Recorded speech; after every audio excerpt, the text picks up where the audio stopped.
Bonjour, bonjour, bonjour, bonjour, bonjour, bien-aimés dans le Seigneur. Coucou, que la gloire de Dieu soit sur quelqu'un, que l'Éternel fasse du bien à une personne. Ce matin, je veux parler un peu à mes sœurs, à nous les femmes chrétiennes célibataires véritablement. À toutes les femmes célibataires, alléluia, qui n'ont pas encore eu de mari et qui sont chrétiennes, qui sont venues mettre leur fardeau au pied de l'Éternel des armées, alléluia. Je veux dire à ces femmes-là que, avant de prendre une décision, il faut toujours que tu te réfères à la parole de Dieu et tu te réfères à l'Esprit de Dieu. Alléluia.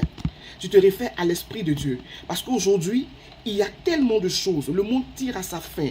Et les gens sont devenus méchants. Les gens n'ont aucun sentiment, aucune conscience. Ils sont prêts à faire du mal. Ils s'appuient sur des gens pour avancer. Ils sont prêts à faire du mal pour passer d'étape en étape. Alléluia. Et quand je dis du mal, ça veut dire qu'ils sont prêts à faire du mal à une femme et passer à autre chose. Je parle de la femme aujourd'hui. Alléluia. Un homme qui vient vers toi, qui te dit qu'il veut te marier, alléluia, qui veut te marier, qui est prêt pour toi, il doit aller voir tes parents. Il doit passer par les noms. Aujourd'hui, on n'est plus au stade du copinage, ou du copinage, sortir avec un homme, c'est mon copain, c'est mon ami, et puis vous partez ensemble, vous connaissez de façon intime. Et puis la personne s'en va, un matin, il te laisse, et puis tu passes de déception en déception, de pleurs en pleurs, de grincement de dents en grincement de dents, de goumé goumé, comme on le dit en Côte d'Ivoire, en goumé goumé. Non. Si un homme veut de toi aujourd'hui, qu'il prend son temps pour aller voir ta famille, pour faire les choses de façon normale. Parce que la Bible dit, c'est l'homme qui quittera son père et sa mère, s'attachera à sa femme. Donc l'homme doit quitter, l'homme doit sacrifier quelque chose. L'homme doit quitter son berceau et aller vers les parents de la femme pour dire non, cette femme, je la veux pour moi. Alléluia.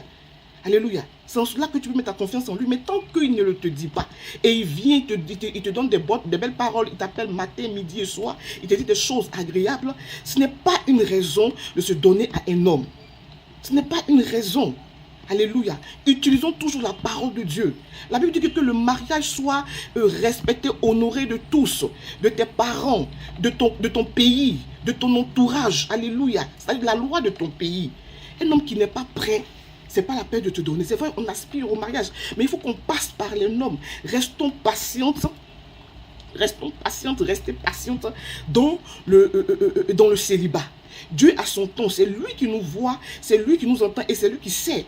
Tu es quitté dans le monde avec beaucoup de bagages, avec beaucoup de déceptions. Dieu prend le temps pour te former. Dieu prend le temps pour te refaire. Dieu prend le temps pour te donner un moral de fer. Dieu prend le temps pour te refaçonner, pour te transformer. Afin que tu sois une femme digne et que les déceptions que tu as commises dans le monde ne puissent pas te suivre dans ton foyer. Alléluia. Que tu te laisses conduire par le Seigneur. Que le Seigneur soit, que Jésus-Christ soit le gouverneur de ta vie. Voilà. Donc ça, pour que tu puisses arriver là, il faut un temps. Il faut un temps dans la consécration, il faut un temps dans le Seigneur. Et quand tu seras prête, le Seigneur mettra l'homme idéal sur ton chemin et tu ne tomberas pas encore dans les pièges du diable. Quand tu connais la parole de Dieu, il y a des choses dans lesquelles tu ne peux tomber. Même quand tu tombes, tu te relèves vaillant, tu te relèves et comme une guerrier et tu ne restes pas, tu ne demeures pas, ça ne déstabilise pas ta vie chrétienne. Alléluia. Et donc je veux interpeller mes sœurs. Il est très important que nous soyons dans la présence de Dieu, que nous utilisions dans la présence la parole de Dieu pour marcher véritablement dans le Seigneur. Alléluia. C'est vrai, on est pressé, on voit nos amis se marier, de faire des enfants, on est là. Chaque personne a son temps avec Dieu. Chaque personne a son temps avec Dieu. Dieu a un plan pour chacun de nous. Quand ton temps viendra, tu l'auras. C'est parce que tu as demeuré dans le monde durant des années et que tu es venu à Christ et que l'Éternel des armées prend son temps pour te faire. Alléluia. Et Moïse, je prends le cas de Moïse. Moïse était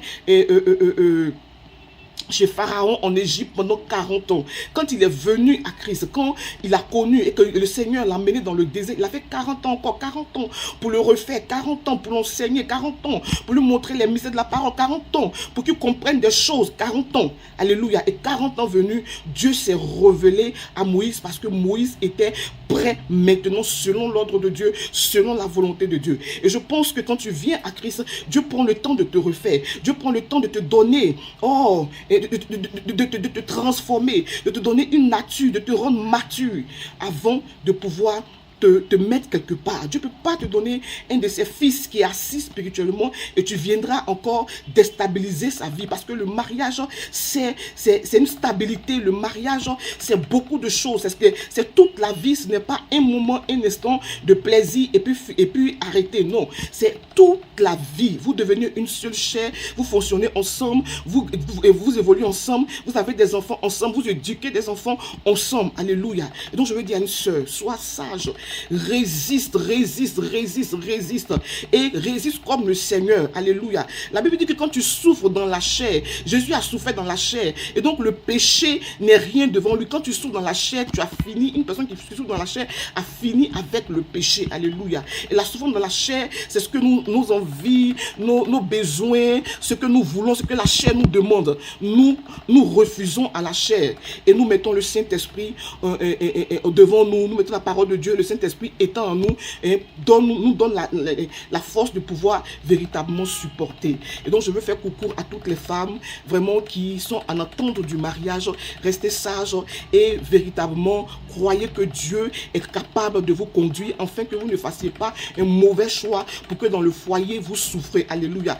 Dieu veut que vous soyez dans la joie et pour être dans la joie, il faut que vous ayez un bon conjoint, un bon partenaire, un bon complément au nom puissant de Jésus. Soyez véritablement bénis, bénis, bénis et que la gloire de Dieu soit sur quelqu'un. Amen.